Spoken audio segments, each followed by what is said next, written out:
Dostlar!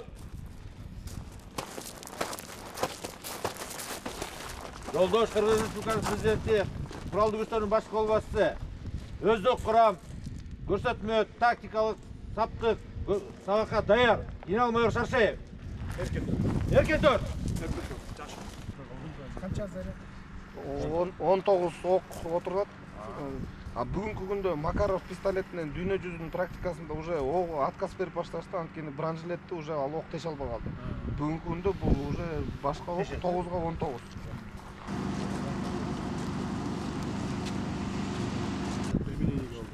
Бұл болса пулемет қалай сатылғанында модификациялы пулемет Азербайжанда мұны сатып алдық бюджет есебінен. Мұның өзгөчөлүгү кыска, жеңил. Қанша заряд?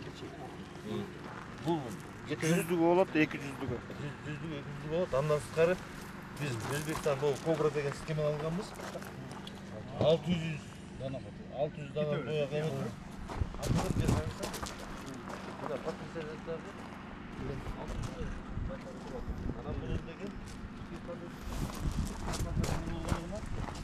бұл деген немнесі жақсы қысқа болып, ана тоо таштарда, шаарда көтөрүп жүргөнгө бұл ПК-нын ошол просто модернизация ооба. Просто мынакы деген Дүлнестон комегес эле өзгөртүлгөн. Бул отдачасына азыр сатып алдык. Бұл республиканың орнына застава деген мүмкін Сербияныкы. Бұл модернизм ошол эседе, бирок уже балдар атканда отдачасы точность кандай жакшыраак дейт. А муну сиздер көрүп кетсеңиз 308, 338, 12-7 октарлармен анан көрүнгөн медиастанция, лазерный немелер менен көрсөтүлгөн и приборы по проверке скорости полета самолета.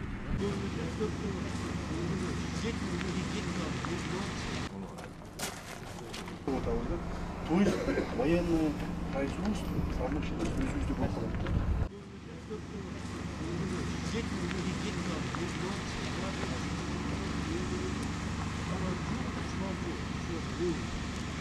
Машина баягы чыккан.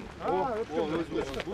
Бул өчүн производство Минобороны. Экөө чыкты, сейчас еще дагы үчөөнү чогултуп атат. Бул мощный болду. Булар эми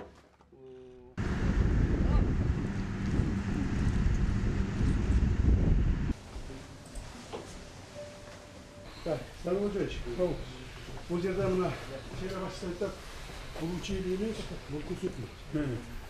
Балган нерсе чыккан колдонгон эле көрсөтөбүз. Askerlik siyasi kırdanma байланыштуу. Kırgız Respublikasынын чегара кызматында ар түрдүү модификациялары учкузуп учуу аппараттары, көчүрмө машиналары, артиллериялык тутуму, бирөөгө каршы куралдары жана башка убатып бератуучу самалдап каражаттары бар күчүлөр, бөлүктөр менен бөлүкчүлөр түзүлдү. Сиздердин алдыңдардагы тактикалык калаада ок атууга мүмкүндүк түзгөн шарттуу душмандын ар түрдүү бутал сөлөкөттөрү түзүлгөн.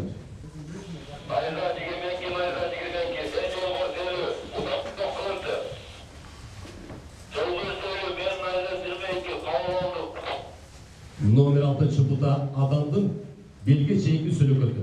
Бутага чейинки аралык 800 метр. Ок атуу 76 мм. Состава М91 үлгүсүндөгү Сербиядан өндүрүлгөн отугунан ишке ашырылат. Номер 7 бутасы горизонталдык абандагы көкүрөк бутасы. Алыстыгы 800 метр. 762 мм Венгриядан өндүрүлгөн отугунан ишке ашырылат. Номер 10 бута пулеметтик эсеп. Бутанын алыстыгы 1000 метр. 86 мм Венгриядан өндүрүлгөн көз катар мылтыгынан ишке ашырылат. Номер 13 БТР бутасы. Аралык 1000 метр, 12,7 мм Хорватиядан өндүрүлгөн көз катарга каршы мылтыгынан ишке ашырылат.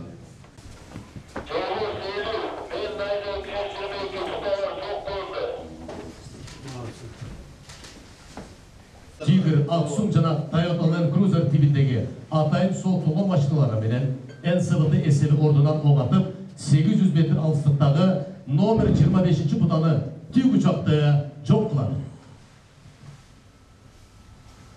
Байрактар ТВ2 учкусуз учуучу аппараты картага түшүрүү жана артиллериялык ок турду түзөтүү үчүн абадан чалууда жүргүзөт. кыйратуу максатын жана каражатын багалайт. Алып жүргөн авиациялык кыйратуу каражаттары 4 даана. Аппаратты жерде башкаруу экипаждын саны 3 адам. Байрактар көзөтүн учкусуз учуш аппараты душмандын тилүү үчүн жана сооктогон буталарын кыйратуу үчүн колдонулган. Ракета кое берилди. Bayrakta sigorta biletleri.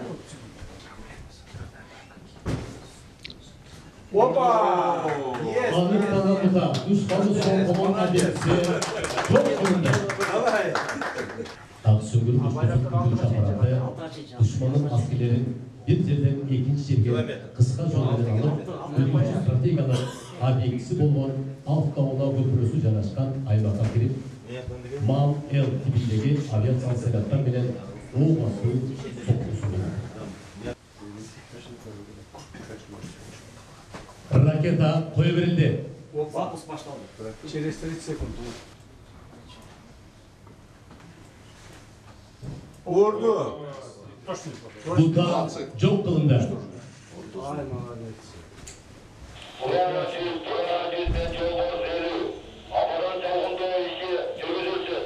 Отлично.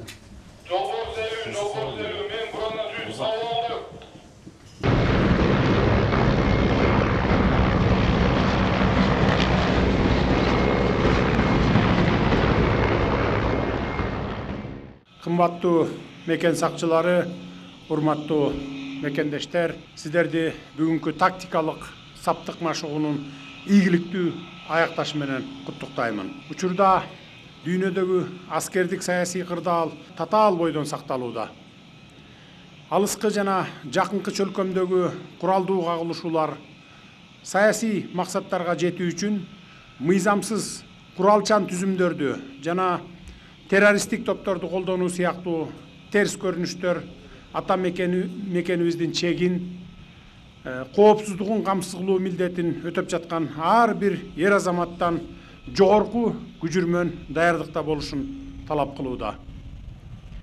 Кыргызстан ар дайым эл аралык укуктук принциптер менен нормаларды сактап келген жана мындан ары дагы бекем сактайт.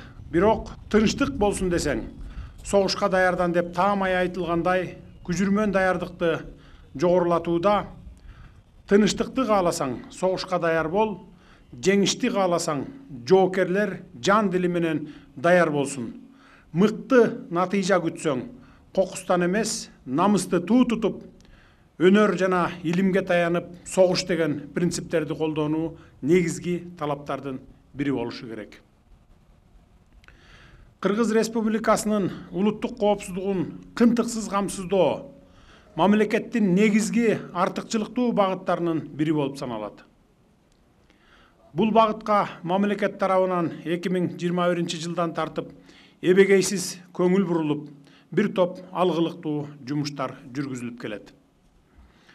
Жалпы эле укук коргоо органдарынын күч түзүмдөрүнүн дараметин кадыресе жогорулатууга тийиштүү тапшырмаларды дайыма берип келемин.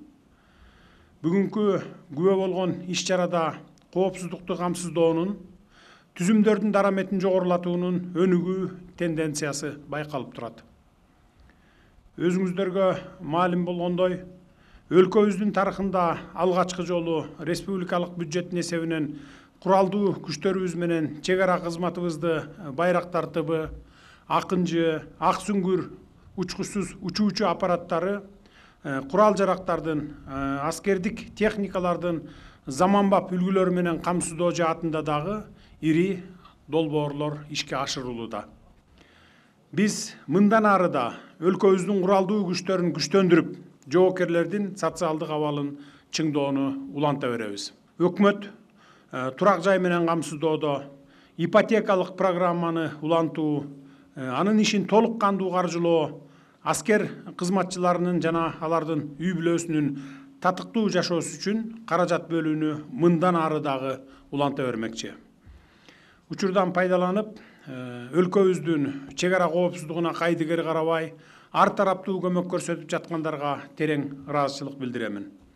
Ошондой эле бүгүнкүдөй тактикалык саптык машыгуу мындан ары дагы тез-тез өткөрүлүп турмакчы. Мындай иш-чаралар күч түзүмдөрү арасындагы өз ара байланышты бекемдеп, коопсуздукту биргеликте камсыздоого, ошону менен катар жаңы заманбап техникаларды өздөштүрүүгө, жаңы ийгиликтерди колдонууга өбөлгө түзөт.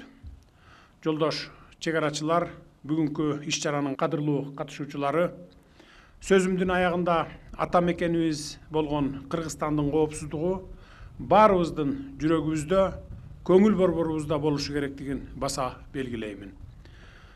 Улутубузга, тилибизге, динибизге, жашаган жерибизге карабай, баарыбыз тең мен кыргызстандыкмын деген күчтүү жарандык жана атуулдук сезим менен жашап, тынычтыкты баарынан жогору коюуга тийишпиз.